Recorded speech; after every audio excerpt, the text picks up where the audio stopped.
नमस्कार दोस्तों, मैं हूं डॉक्टर अखिलेश सिंह भदौरिया। कल मैंने शिक्षा शास्त्र का टॉपिक विद्यालय अथवा स्कूल पर प्रश्नों की श्रृंखला प्रस्तुत किया था। उसी को कंटिन्यू करते हुए आज हम आपके समक्ष पुनः विद्यालय टॉपिक पर ही प्रश्नों की श्रृंखला को प्रस्तुत करेंगे।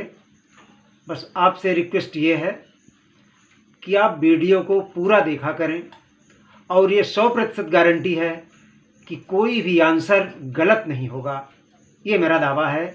और दोस्तों, हम आज के प्रश्न प्रस्तुत करते हैं। प्रश्न है, पहला प्रश्न है, विद्यालय को शिक्षा का प्रभावी साधन बनाने के उपाय हैं। विद्यालय को शिक्षा का प्रभावी साधन कैसे बनाया जा सकता है? तो पहला है घर अथवा परिवार का सहयोग प्राप्त करके। दूसरा, सामाजिक जीवन से संपर्क स्थापित करके। जब तक हम समाज से संपर्क नहीं करेंगे, जब तक शिक्षक समाज के संपर्क में नहीं आएगा, तब तक विद्यालय को शिक्षा का प्रभावी साधन नहीं बनाया जा सकता। तीसरा है राज्य का संरक्षण।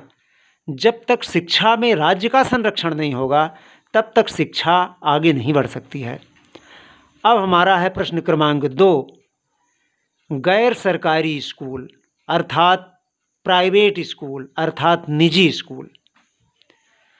तो गैर सरकारी स्कूल का कट्टर विरोधी है, तो इसका उत्तर है एच.जी. वेल्स। एच.जी. वेल्स गैर सरकारी स्कूल का अर्थात प्राइवेट स्कूल का कट्टर विरोधी है। प्रश्न क्रमांक 3। प्रश्न क्रमांक 3 का संबंध प्रश्न क्रमांक 2 से है।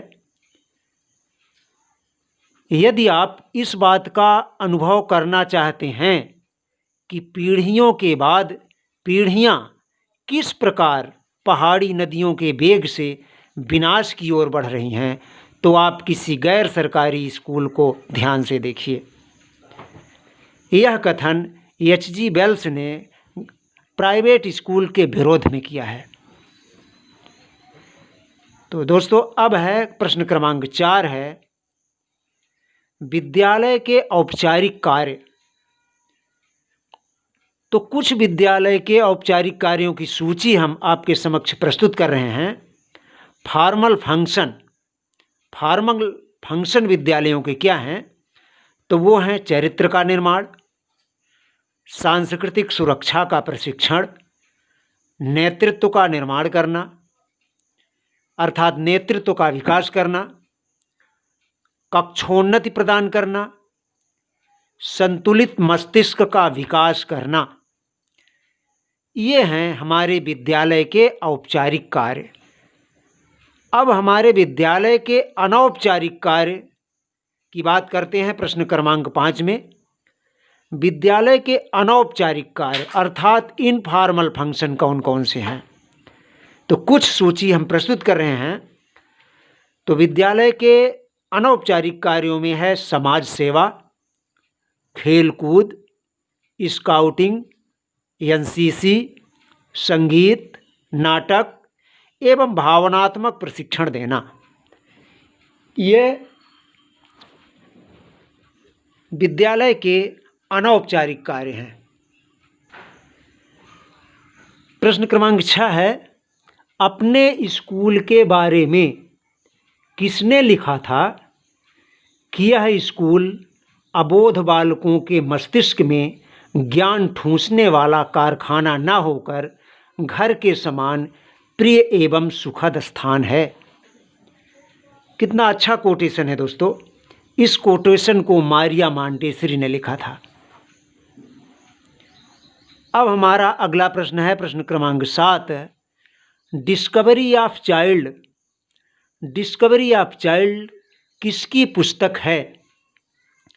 तो मित्रों, यह पुस्तक है मारिया मांटेसरी की। मारिया मॉन्टेसरी ने यह पुस्तक लिखा है, डिस्कवरी ऑफ चाइल्ड। प्रश्न क्रमांक 8 की हम बात करें तो प्रश्न क्रमांक 8 में है, किस शिक्षा शास्त्री ने बाग की तुलना विद्यालय से की है? बाग यानी गार्डन, बगीचे की तुलना विद्यालय से की है। तो दोस्तों वह फ्रावेल है जिसने बाग को विद्यालय से तुलना किया है। तो दोस्तों और आगे इसकी हम जानना चाहेंगे कि अगर फ्रावेल ने बाग की तुलना विद्यालय से किया है तो पौधे की तुलना और माली की तुलना किससे किया है, तो उसको भी हम जान लेते हैं। फ्रावेल ने पौधों की तुलना बच्चों से एवं माली की तुलना शिक्षक से की है। फ्रावेल ने कहा है कि पौधे बच्चे हैं और माली उन बच्चों का शिक्षक है, और विद्यालय एक बाग है। अब दोस्तों प्रश्न क्रमांक 9 की हम बात करते हैं। मॉन्टेसरी स्कूल कितने वर्ष के बच्चों के लिए खोला गया था?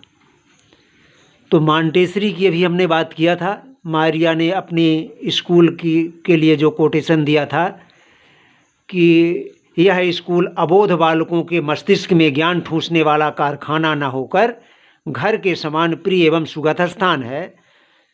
तो वही स्कूल मारिया का कितने वर्ष के बच्चों के लिए है? हमारा 9वां प्रश्न है, मॉन्टेसरी स्कूल कितने वर्ष के बच्चों के लिए खोला गया था? तो दोस्तों वह है 3 से 7 वर्ष के बच्चों के लिए। अब हम प्रश्न क्रमांक 10 पर आते हैं। प्रश्न क्रमांक 10 और आज का अंतिम प्रश्न है, किंडरगार्टन स्कूल किसने खोला था? तो किंडरगार्टन स्कूल फ्रावेल ने खोला था जर्मनी में, और यह 3 से 7 वर्ष के बच्चों के लिए था। तो धन्यवाद दोस्तों। हमारे इस वीडियो को अगर पसंद आया होगा तो आप सब्सक्राइब करेंगे और लाइक करेंगे। धन्यवाद।